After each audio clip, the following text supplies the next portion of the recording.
You're listening to the Belmar Bites podcast, brought to you by Belmar Consulting.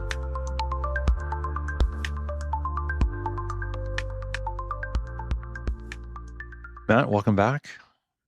Thank you, Scott. Got another episode today, and excited for this conversation.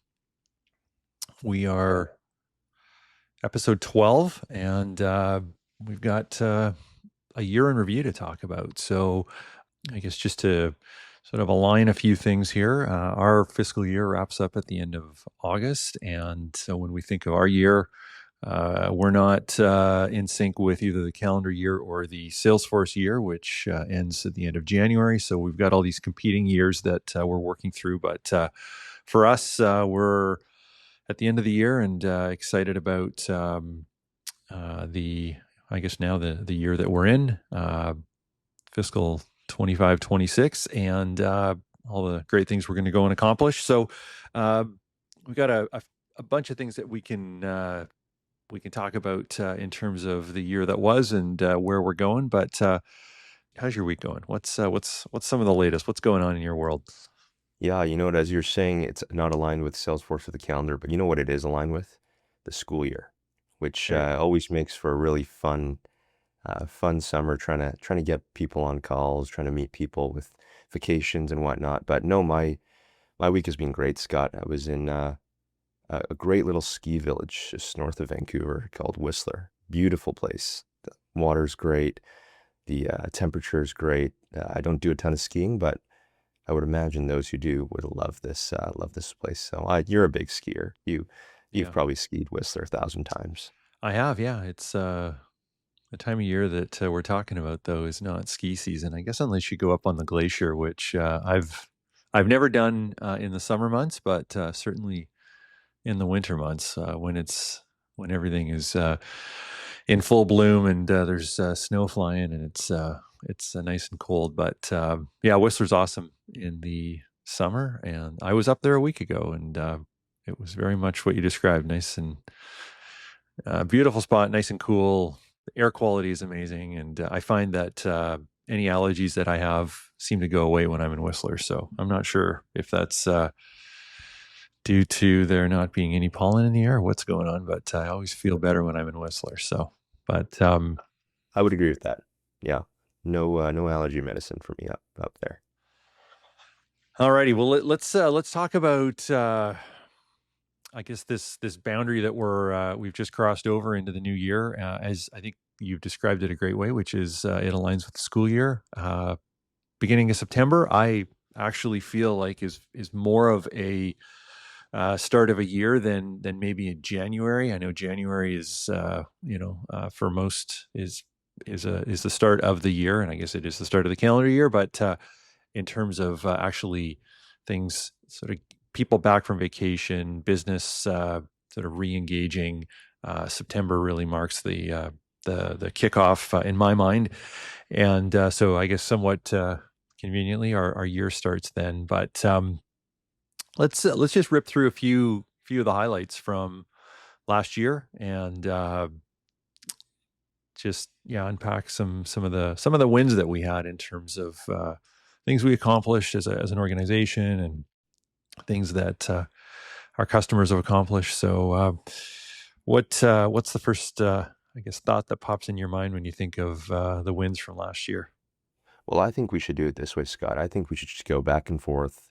You share a win, almost rapid fire, back and forth wins, and see who's got more at the end of it. But no, you know what? I'll start with the advent of AI, or the real great adoption of AI over the last year. We've seen a ton of benefit for our customers, but also for us internally as well. Things that we would have had to do manually before and would have driven people crazy, would have driven the team just, they don't feel productive in doing that, be it documentation or whatnot. The real uptick in AI has been an absolute game changer, so both for our customers and for us as well. So that is one of my big wins from the last year, is figuring out how AI fits into the fabric of the organization and how we do things. Yeah. Your turn. Yeah. So first one here for me would be Nonprofit Cloud. So when I think about last year, or I guess our last fiscal year just wrapped up. So maybe the year before that, Nonprofit Cloud, we were hitting some limits in terms of customers' appetite for this concept of moving from NPSP to NPC. Salesforce was trying to figure out how to sell it. The feedback we were getting from AEs is, the cost of implementation was higher. I think that's all just been figured out now. I mean, the last time I heard about NPSP was months ago, and I think that was maybe in uh, maybe a previous recording that we did, just comparing some of the differences. But yeah, I think we're just Salesforce NPC now is just it's where everybody's either at or where they're going, and where it's much smoother in terms of uh, some of the challenges that compared to some of the challenges that we had the year before. Yeah, and it's great to see the progression of the product as well, with the latest advent of the volunteer management solution. It's just becoming more and more. It's got to be a default for organizations. That is where all your investment is going as well. So I love that win. I agree, and I'll make sure not to bring it up again later. Now that you got it, but I'll grab the baton back from you, Scott. Here, I think a big win takeaway, just thing that I saw over the last year, which maybe a theme for our clients and our team, was just this notion of doing more with less. I got a firsthand opportunity to see clients who, over what had been a tumultuous year, be it economically, be it a variety of reasons, natural disasters, just being resilient and figuring ways out, figuring out how to do things without the funding, without the resources that they were perhaps accustomed to. And what I've really seen is almost just this top of pile action, in that the people who are able to innovate, and innovate being, where do you get donations from? Where do you get funding from? How do you deliver a program for half the cost? Stuff like that. They're, I'm seeing just this separation exist, in which, unfortunately, I am seeing a lot of nonprofit organizations out there that, with the inability to innovate, they're really struggling. But on the flip side, I'm seeing those who can innovate, those who can leverage technology, those who can figure out how to do things in half the time, make things more efficient, but while also scaling impact and the value. Oh, I'm seeing so much separation there. So just this notion of doing more with less, it's almost like a problem to be solved for our clients, and certainly they have thrived and enjoyed that challenge of, okay, what do we do now? And it's almost that gets them back to that grassroots mindset Yeah, of, okay, how do we do this? yeah, yeah. Are you No, I, are you I, seeing that I as well? yeah, for sure. I think there's even just how I described NPC, and just it's now everybody's got their arms kind of wrapped around this is the future. I think the nonprofit community, as well as even some of our public sector clients, the last couple of years have been challenging for many of them, and I think now people are just uh, they've settled in their minds. This is the way it is. We've got to innovate our way through and out of this, and so there's just the pause button has been removed, and the play button has been pushed, and people are moving forward, which is exciting to see. A win for me is when I look at this year that's been just our partnerships, and we've always had partnerships, but it just really feels like we've sort of turned that dial up to 8 or 9 in terms of just the value that we're getting from partnerships. And I know, Matt, you've worked very hard in developing many of these, and growing these partnerships. But it's just exciting to see the enthusiasm of our partners in working with us. And Salesforce historically has been our number one partner, uh, for, I would say, some obvious reasons, but it's all the partners that are around that, be it industry partners or technology partners that have either apps that they've built or other services that they provide. Uh, and in the past, I would say we've had very strong relationships, but this past year has just been it's been on steroids, if you will, and so it's been really exciting to see. Yeah, I'm glad you brought that up because not that it was on my list, but I think you said it's at an 8 or 9 out of 10, and I could not agree more. And when I think about partnership as well, I think it's one thing to say your partner, it's another thing to act like your partners. And the big difference I've seen over the last year is, I mean, partnerships, it needs to be bidirectional. It needs to be providing value for both as well. And I think that messaging and the value proposition has been shared, and that back to this notion of doing more with less. I think it's enabled us, it's enabled our partners to get in front of clients, get in front of organizations without having to spend as much time, effort, resources as well. And being able to do that, you can just scale. You can scale off of that mindset. You can scale off of that tangible, I'm spending less to go do this as well. So that has been super exciting. And also just to see that the faucet has turned on absolutely. And that, again, it's one thing to talk, another thing to actually show up with business. So Yeah, um, I'll grab the win stick back from you, and that I think the appetite for face to face, or as I like to call belly to belly, but the appetite to be in person has gone up, at least certainly for me qualitatively, significantly over the last year. I think if you flash back 2 years ago, 3 years ago, where everything went on halt, nobody, no face to face, no back to office, none of that. And then you go 1 year forward, and there's a little bit of, okay, I'm a little bit more comfortable at home, a little bit more comfortable on a screen, and the benefits of being virtual to today.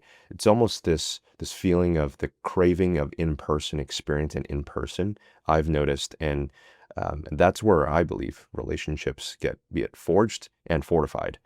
yeah, Just that in person, that's when you get to understand somebody's intention. That's when you get to understand why somebody does what they do as well. So I've seen it, and we've had the great privilege of seeing our clients in action at their offices, in person, meeting them. And I think it's also been a big focus for us as well, in that it's one thing to step in as a technology partner and say, we're going to solve all of your technical problems. But the reality is we're solving technology problems, but also people problems as well. And you don't get a true sense of that until you meet somebody face to face. So yeah, I don't for know if sure. you've seen the same on your side of just this ratcheting up of appetite to, we got to get back face to face. We got to get back in person. Have you seen Yeah. that? Yeah, yeah, yeah. I mean, absolutely. I mean, I think if the time horizon that I'm thinking about is the last 5 years. March of 2020, no in person to gradual in person to, um, I would argue that this sort of default to, yeah, hey, we can meet in person, but I actually prefer to meet online because it's more convenient. To now, we went through Zoom fatigue and webinar fatigue, and it's like Yeah, selling motion, online selling motion fatigue. To I feel like we're totally back to where we were back in pre 2020, where it's just, yeah, customer events and in person is where deals happen. And I was actually I was out, just maybe to sort of click on that for a second. I was out for dinner with a friend, in a totally unrelated business that he runs, and he was describing just in their world, just how deals are done on a handshake, and you can only do a handshake when you're in person. So true. it's pretty cool to see. And I would say the sort of the evidence of that has been, another win that I'd love to share is just the customer events that we've done this year, and just the engagement that comes from these things. And so, we're always doing events. We're always trying to engage with prospects and customers, and build community. But we've had some fantastic events over the last 12 months, and excited for the events that we've got here in the fall, and as we look into the winter months, the ones that we're planning for right now. So I would say those are big wins, and they're big wins because we get to bring organizations together and just see Yeah. the spark that gets ignited between executives talking about the challenges that they're having, or the wins that they're celebrating. And uh, it's pretty cool just to be in the room facilitating, but not actually driving that conversation, and letting our customers drive that conversation. So I've got some real memories this year of just awesome customer engagement that is just such a pleasure to be part of. So that for me is a big one. Yeah. Yeah, I recall a recent executive nonprofit executive dinner that we did in LA. Just the amount of folks that came up to me after just saying, I'm so grateful that you did this. And I think the reality is you got a lot of organizations all doing something pretty similar, all trying to solve the very similar problems. Yeah, And nobody, nobody really pulls them together and stitches them together unless you're part of some kind of group or alliance or whatnot. There's no real intentional community fostering and sharing of ideas. And I think, I mean, over bread, over dinner, fantastic. But just getting people in the same room, the amount of gratitude that came out of that is, I mean, it's not only exciting, it's also very fulfilling as well. yeah, Being able to I be agree. part of that room and realize, hey, I don't need to sell inside here. I think the real value here is just people meeting one another and people sharing ideas and saying, "Hey, you're not alone. I struggled with that as well." So, Yeah, speaking of events, I'd be remiss in not chatting about one of the big events this upcoming year. A big event that Salesforce puts on called Dreamforce. So, I want to spend a couple seconds just double clicking on that because I think people understand what Dreamforce is or understand remotely what it is, but maybe don't understand how to participate in that. So maybe we spend a couple minutes here, Scott, talking about yeah, sure. Dreamforce. So in October, and feel free to color in the gaps. I'm sure I've got many here. October 14th to 16th, Salesforce hosts what I believe is the largest nonprofit conference, and granted, it's other industries as well, but largest conference, tech conference called Dreamforce. And they host it right outside their Salesforce head office in San Francisco, and they put on a whole big show. This year, I was looking at the headliners for those who listen to music or care about performances. They've got Metallica performing, and they've got Benson Boone performing. So they're able to bring these really A-list performers and singers, and they make this whole event of sharing their technology upgrades and updates and big things they're trying to accomplish for this upcoming year. So last year there was a real big focus on Agentforce.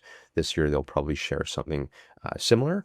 But Dreamforce, October 14th to 16th, they transform everything. There's a lot of great sessions. It's just a great opportunity to meet people as well. And we'll actually be there as well, Scott. But I wanted to just talk about that for those who didn't know what Dreamforce is or maybe heard about it and don't really know how to participate. So Yeah, any gaps that you want to color yeah. in It's there? it's it's it's interesting just how you presented that, because I mean, I've been to Dreamforce many times, and I'm very aware of what Dreamforce is. And but it's actually interesting. I know in our own Slack this week, there was some messages from one of our team members who had been meeting with a customer, and they had expressed interest in going to Dreamforce, and were inquiring as to kind of what to expect. So uh, if you've been to Dreamforce, you know what to expect. It's busy, it's crazy, it's a very big event. If you have not been to Dreamforce, it's absolutely worth exploring. And if you need any tips on how to get hotels, and what sessions to attend, you can certainly reach out to myself or Matt, and we'd be happy to help you. For our nonprofit clients, I don't know if there's still a discount code, but there has been in the Fabulous. past. I'm sure there still is a discount code available, so you're not going to pay the full fare to get into the event. And it is absolutely uh, worth going. And I would strongly recommend, if you're going to go, to go with more than one person, because there's just the ideas that you're going to get, and the connections that you're going to build. Doing that in a small team within your organization is really a value. And for those that can't go because not everybody can make that time commitment or that financial commitment to go. Salesforce does a really good job of doing this online. So, just a Yeah. plug for doing a community type event. Maybe that's just your organization, or maybe you get together with a few organizations and you allocate some time for your team to participate in some of the events that are running in San Francisco. And I don't know if Salesforce stream everything live. They probably don't stream everything live, but all of the big Yeah. The main stage. keynotes, yeah, like a lot of the sessions will be streamed live on their platform. So you can find out more about that just by going to salesforce.com, and there'll be a lot of info in terms of how to access the online events. So um, I'm excited about this year. We've looked at Dreamforce a little differently over the last handful of years. It used to be something that we made a pretty big investment in, sending a bunch of our team, and that we had a lot of customers going, and then we went through a bit of a season where not as many customers were going, and so we sent fewer people from our team. But this year we're going back. And we're doing it a little differently, and so more to come on that. I don't know if we're ready to make all the announcements about what's going to happen, but yeah, we will be there, and it's going to be a fun week in San Francisco, and lots of opportunity to engage with customers and the community. Yeah. I love that you said go with pair. It's kind of like, and I would liken it to, for those who've never been, it's like going to Disneyland, but for tech. You don't go to Disneyland by yourself. Well, I mean, I suppose you could, but it's so much more fun when you go Yeah, with it's more friends. fun, more fun when you Yeah. go with friends. So, Yeah. um, awesome. Well, hey, let's just spend a couple of minutes and do some forecasting in terms of kind of what we're excited about for this new year that we're in, and we maybe I'll kick it off. I think we've got a lot of really really good momentum. Mhm. We've got a number of customers that are uh, through their phase one. Some are through a phase two. They're getting huge value from the investment, and they want to do more. And I mean, it's always the thrill of closing a new customer is. I mean, I don't know if you'll ever sort of match that with closing second and third deals with existing customers, because that hunt and going and finding new opportunities is so thrilling. But the it is so satisfying when our existing customers are coming back to us and saying, "Hey, we had such a great experience. Your team was so great to work with, and most importantly, the value that we're getting from the investment is so high that that phase two and phase three that we had initially talked about, we want to proceed." And so I know we've got a bunch of those lined up here for this year, and it's exciting to be in that spot. And maybe to my earlier comment, it's exhilarating closing any opportunity with any customer. But it just kind of hits differently when it's with an existing customer who's uh, you're so entrenched in their organization. You've just Yeah. got the trust of that organization. It almost feels like you weren't expecting the opportunity to close, but uh, as long as we're doing great work and they're getting great value, they're going to continue to want to transform, and so they come Yeah. back and ask for more. So I'm excited about that. Yeah. I'll uh I'll chime in here in terms of what I'm excited forecasting. To your point, you mentioned phase one, phase two. I think this year we will see some of our largest digital transformations and Salesforce projects go live. And why I'm excited about that is we we get to tell the story. We get to tell the story of transformation of how Salesforce or technology has really solved, and be able to help quantify that as well. And I think one, it allows us to spotlight our organization, the organizations that we work with.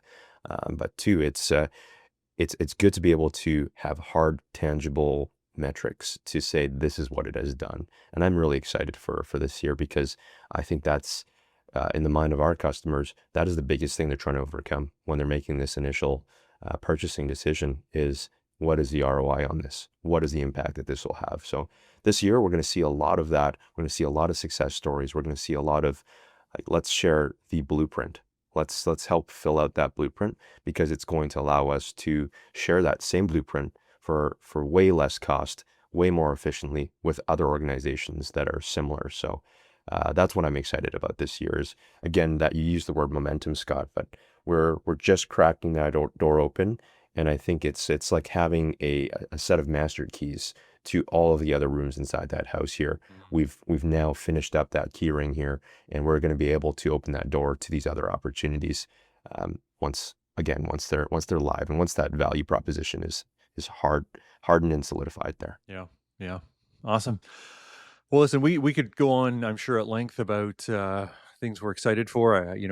We're just at the start of the year, and we've got some great plans, and we've got a phenomenal team, and we've got amazing customers. So, I think as we navigate through this year, we'll share more updates in terms of progress, and sort of what the wins and the losses and the lessons learned in implementing Salesforce for our customers. So, Matt, I think with that, we'll sign off. And I guess if anybody is listening to this that wants to learn more, you can learn more on our website at belmarcloud.com. We would love to have a conversation with you, and be that about Dreamforce, or about a project that you have in mind, or just even talking about some strategy, things that you're thinking about within your org, and things you want to do. We'd love to be a partner and help you through that process. So thanks for listening, Matt. Thanks for doing this, and we'll see you on the next one. Sounds good. See you, Scott. This has been another episode of Belmar Bites, brought to you by Belmar Consulting. You can follow us on Apple, Spotify, YouTube, or on our website at belmarcloud.com.